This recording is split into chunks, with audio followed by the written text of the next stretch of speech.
शिवसेना उद्धव बाळासाहेब ठाकरे पक्षाचे जिल्हाप्रमुख रविकिरण इंगवले आणि आमदार राजेश क्षीरसागर यांच्यामध्ये गेल्या काही वर्षांपासून सुरू असलेला कलगीतुरा आता महापालिका निवडणुकीच्या पार्श्वभूमीवर आणखी रंगण्याची चिन्ह आहेत.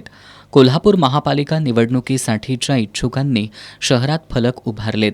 या फलकबाजीला ठाकरे गटाचे जिल्हाप्रमुख रविकिरण इंगवले यांनी शिवाजी पेठेसह उपनगरांमध्ये फलक उभारत उत्तर दिले.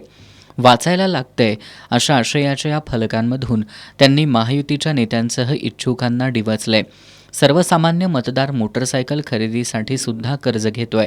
मात्र शहराचे लोकप्रतिनिधी डिफेंडरमधून फिरतायत. महायुतीतील काही इच्छुक उमेदवार हे खुनाच्या गुन्ह्यातील आरोपी आहेत, तर काही जण मटका आणि जुगार चालवतात असा थेट प्रहार इंगवले यांनी या फलकांमधून केलाय.